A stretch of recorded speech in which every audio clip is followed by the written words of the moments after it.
បរិសម្នាក់ខឹងគេផឹកស៊ីចាក់ធុងបាសលឺនៅបន្ទប់ជួលក្បែរគ្នាទៅខាត់មិនឲ្យចាក់ស្រាប់តែទាស់ពាក្យសម្ដីគ្នាវាយស្ត្រីម្នាក់បណ្ដាលឲ្យ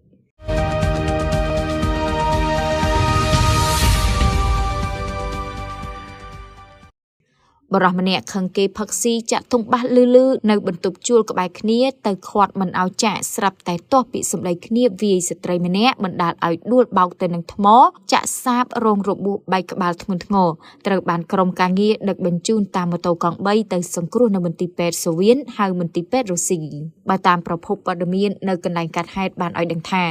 នៅមុនពេលកាត់ហេតុនៅបន្ទប់ជួលស្ត្រីរងគ្រោះបានចាក់បាសកំដរការផឹកស៊ីជួបជុំមិត្តភ័ក្តិនិងអ្នកបន្ទប់ជិតខាងមានមនុស្សប្រុសស្រី4ទៅ5នាក់ខណៈពេលកំពុងផឹកស៊ីនោះស្រាប់តែមានបុរសបង្កដែលមានបន្ទប់ជួលក្បែរគ្នានោះបានមកខាត់មិនឲ្យចាក់ធុងបាសទេព្រោះគេថ្លង់រំខានដល់រូបគេកំពុងសម្រាកភ្លាមនោះក៏បានទាស់ពាក្យសម្ដីគ្នាបង្កឲ្យវាយគ្នាទៅវិញទៅមករវាងស្ត្រីរងគ្រោះនិងជាមួយបុរសបង្កបណ្ដាលឲ្យស្ត្រីរងគ្រោះដួលបោកទៅនឹងថ្មចាក់សាបបែកក្បាលហូរឈាមស្រោចខ្លួនសន្លប់ស្ដុកស្ដឹងរងរបួសធ្ងន់ធ្ងរត្រូវបានក្រុមគ្រួសារដឹកបញ្ជូនតាមម៉ូតូកង់3ទៅសង្គ្រោះនៅមន្ទីរពេទ្យសូវៀតហៅមន្ទីរពេទ្យរុស្ស៊ីហេតុការណ៍ខាងលើនេះដែលបានកើតឡើងកាលពីវេលាម៉ោង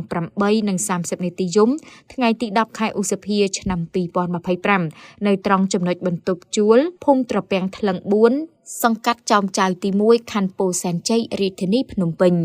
ស្ត្រីរងគ្រោះឈ្មោះង៉ែតស្រីមុំអាយុ39ឆ្នាំមានមុខរបរកម្មការិនីរោងចក្រស្នាក់នៅកាត់ហេតុខាងលើរងរបួសបែកក្បាលបរិសបង្កឈ្មោះសីមានអាយុ40ឆ្នាំមានមុខរបរលក់ឆាត់ស្នាក់នៅបន្ទប់ជួលកាត់ហេតុខាងលើបច្ចុប្បន្នជនបង្កកំពុងសាកសួរនិងកសាងសំណុំរឿងបញ្ជូនខ្លួនទៅកាន់អធិការដ្ឋានខណ្ឌពោធិ៍សែនជ័យដើម្បីចាត់ការទៅតាមនីតិវិធី